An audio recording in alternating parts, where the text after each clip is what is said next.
রহমান স্বাধীনতার পরে একটা বড় কষ্ট পেয়েছিলেন, সেটা হচ্ছে ওনার সেনাপ্রধান হওয়ার যৌক্তিক দাবি ছিল, উনি সিনিয়র ছিলেন নাম্বার ওয়ান। ওনাকে বাদ দিয়ে খুব সম্ভবত 2 দিনের জুনিয়র শফিউদ্দিন সাহেবকে যখন চিফ করা হলো, শফিউল্লাহ সাহেবকে, তখন তাহের এটা নিয়ে খুব চিল্লাচিল্লি করলো। পরে আবার তাহের নিজে বুঝতেও পারলো যে চিল্লাচিল্লি করার কারণে তার চাকরি থাকবে না, পরে উনি রিজাইন করলেন। তো ওই জিয়াউর রহমান কিন্তু পরে যখন রাষ্ট্র ক্ষমতা হাতে পেলেন, উনি কিন্তু সংসদে 15ই আগস্টের জন্য শোক প্রস্তাব নিয়ে এসেছিলেন এবং আওয়ামী লীগকে রিভাইভ করেছিলেন বাকশাল বাদ দিয়ে নতুন করে, এবং জামাতকেও রিভাইভ করেছিলেন, ধর্মভিত্তিক রাজনীতি। ওই যে তার একটা অন্তর্ভুক্তিমূলক শাসন ব্যবস্থা উনি শুরু করলেন, যেটা পরে এরশাদ কন্টিনিউ করলেন, ওটাই কিন্তু 91 সালে বিএনপিকে ল্যান্ডস্লাইড ভিক্টরি দিয়েছে, এবং ভিক্টরিটা খুব আনএক্সপেক্টেড ছিল।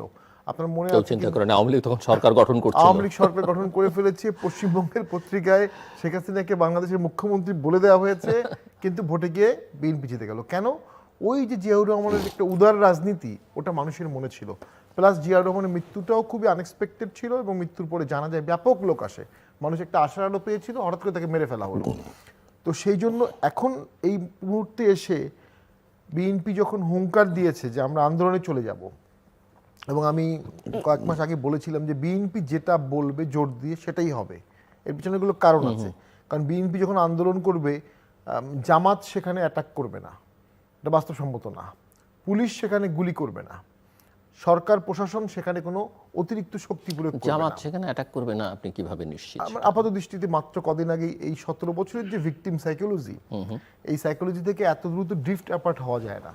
দুটোই নির্যাতিত দল চরমভাবে। জামাতের একটা দুঃখ আছে যে যুদ্ধাপরাধীর বিচারের সময় বিএনপি কোনো শব্দ উচ্চারণ করেনি, এটা ছাড়া জামাতের বিএনপির উপর রাগ থাকার কোনো কারণ নাই। আর মাইনাস বিএনপি জামাত অ্যালোন খুব বিশাল কোনো ইলেক্টেড ফোর্স না, এই বাস্তবতা জামাত নিজেও বুঝে। বিভিন্ন কখনোই এককভাবে ভালো করতে পারেনি। সর্বশেষ এক্সাম্পল হচ্ছে 3টা 96 সালে, এবং সেই থেকেই তারা উপলব্ধি করেছে যে একটা না একটা অ্যালায়েন্স তারা করবেই, এবং সামনেও তাই হবে। তো সেখানে যদি বিএনপি আন্দোলন করেই ফেলতো, যেমন ইশরাক আন্দোলন করতে করতে আজকে কিন্তু ডিজিটাল ব্যানারে উনি মেয়র হিসাবে মিটিং করছে, বাধা দেওয়ার কেউ নেই।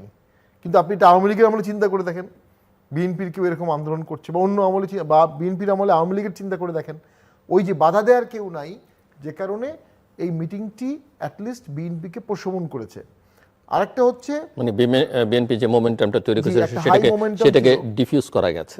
আমার মনে হয় এখান থেকে সরকার বেশি বেনিফিটেড হয়েছে, যে হঠাৎ করে আন্দোলনটা ডিফিউজ হয়ে গেছে, সরকার একটা 3 মাস 6 মাসের একটা এক্সটেনশন বা একটা কমফোর্ট পেল, নতুন স্ক্রিপ্ট লেখার সময় পেল, নতুন স্ক্রিপ্ট লেখার সুযোগ পেল। যদিও আমার ব্যক্তিগত অভিমত, ভোটের সময় এই কাঠামোতে ভোট হবে না, এই সরকার এই কাঠামোতে যেভাবে আছে, এটার পিছনে একটা কারণও আছে।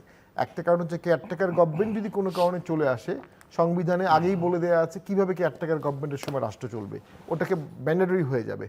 2 হচ্ছে একজন আইনজীবী হিসেবে আপনার কাছে প্রশ্ন, সেটার সম্ভাবনা কতখানি আপনি মনে করছেন? এখন ওটা তো অলরেডি জাস্টিস ফারা মাহবুব তো একটা ওপেন করে জাজমেন্ট দিয়ে দিয়েছেন, এখনো জাজমেন্টটা লেখেননি।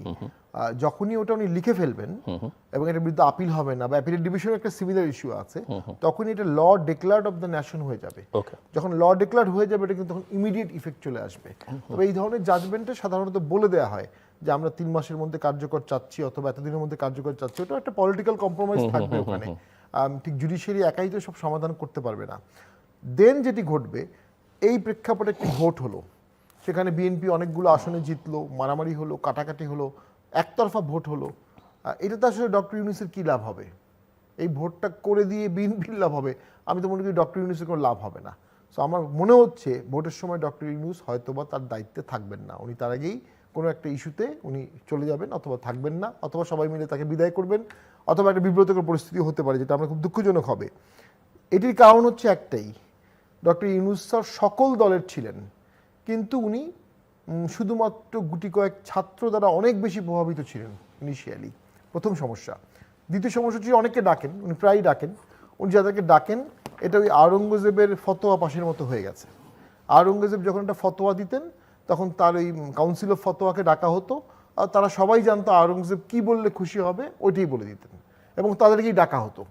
তো ওখানে দেখা যাচ্ছে ন্যাচারালি জাতীয় পার্টিকে ডাকা হচ্ছে না, জাসদকে ডাকা হচ্ছে না, বামপন্থী অনেককে ডাকা হচ্ছে না, আওয়ামী লীগকে তো ডাকার প্রশ্নই আসে না। তাহলে আপনি একটা সাইটকে নিয়ে সে সাইডে ইসলামিস্টদের অনেক বেশি ডাকা হচ্ছে। আমরা মিটিংয়ের পরে ছবি গুনে গুনে দেখি প্রায় 90% ইসলামিক দল ওখানে বেশি থাকে, এবং তারা সবাই ডক্টর ইউনূসের সুরেই কথা বলে, কিন্তু ভোটের পার্সেন্টেজ তাদের অনেকে তো মানে পলিটিক্যাল ফোর্স না হলো অন্যান্যরা গ্রাউন্ড ফোর্স হিসেবে তারা 5 বছর থাকার কথাও বলা হয়। 5 বছরের কথা তারা বলেছে, কারণ ওই বাংলাদেশের ইসলামিক দলগুলো মাঠে যতটা গর্জে উঠতে পারে ঠিক ভোটে গিয়ে অতটা গর্জে উঠতে পারে না।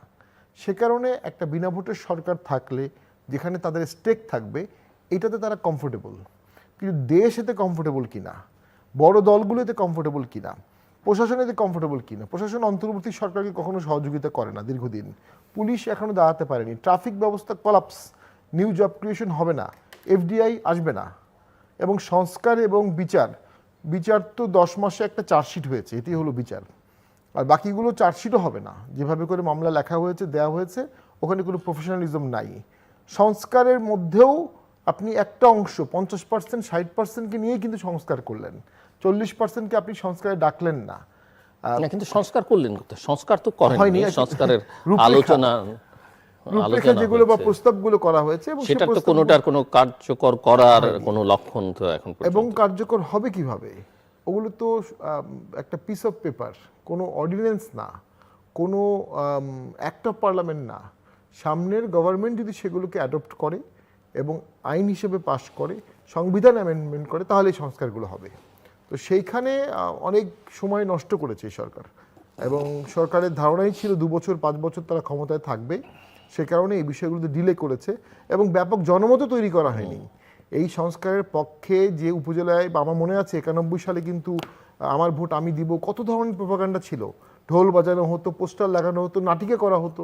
তো সংস্কারের পক্ষে তো দেশব্যাপী কোনো ক্যাম্পেইন হয়নি, শুধুমাত্র এখন তো নাটক করাও তো একটু রিস্কি ব্যাপার এখন, এমন একটা পরিবেশ তৈরি হয়েছে। সো একটা যেটা হয়েছে সংস্কারতে একটা এলিট ডিসকাশন হয়েছে, যেটা দরকার ছিল, যে টার্মসটা খুব চমৎকার, ডেমোস্পুডেন্স একটা নতুন টার্মস আসছে। এর মানে হচ্ছে আপনি যখন ল তৈরি করবেন তখন সমাজের চেতনাটাকে লতে কনভার্ট করবেন। হ্যাঁ, আন্দোলন হয়েছে, বিপ্লব হয়েছে, সেখানে আওয়ামী লীগ একটা স্বৈরাচারের ভূমিকায় ছিল, অনেককে রক্ত দিয়েছে, তাদের ভিউটা সংস্কারে প্রমিনেন্স পাবে, কিন্তু তাদের ভিউটা কি একমাত্র ভিউ? তারা কি বাংলাদেশ? এর বাইরে কি আর বাংলাদেশ কিছু নাই? তো এর বাইরে বাংলাদেশটা কি ছিল সেটাকে এনশিওর করার দায়িত্ব ছিল। আপনি বলছেন স্বৈরাচারও বাংলাদেশের অংশ, এটা খুব দুঃখজনক হলেও সত্য। যতক্ষণ পর্যন্ত সে নাগরিক, সে বাংলাদেশের অংশ, তারও কিছু অধিকার আছে, মানে আইনগত অধিকার আছে। তাকে আপনি ফাঁসি দিতে গেলেও আইনি প্রক্রিয়ায় ফাঁসি দিতে হবে, তাকে আপনি ব্যান করতে গেলেও আইনি প্রক্রিয়ায় ব্যান করতে হবে। আপনি মব দিয়ে যখন ব্যান করবেন তখন সেই ব্যানটা নিয়ে প্রশ্ন আসবে। এই সকলকে নিয়ে একসাথে চলতে পারলেই এই দেশটা ঠিকভাবে হতো, যেটা নেলসন ম্যান্ডেলা করেছিলেন। তো আমরা আশা করেছিলাম ডক্টর ইউনূস স্যার সেটা করবেন, কিন্তু ডক্টর ইউনূস স্যার সেটা করলেন না। আর একটা দেশের কিছু প্রেগন্যান্ট ভ্যালু থাকে, 71 তার মধ্যে আমাদের একটা, কোনো একটা কারণে এই সরকার বা তার নিয়োগকর্তারা অনেক ক্ষেত্রে 71কে আঘাত করেছে, বুঝে না বুঝে। এটাও জনগণের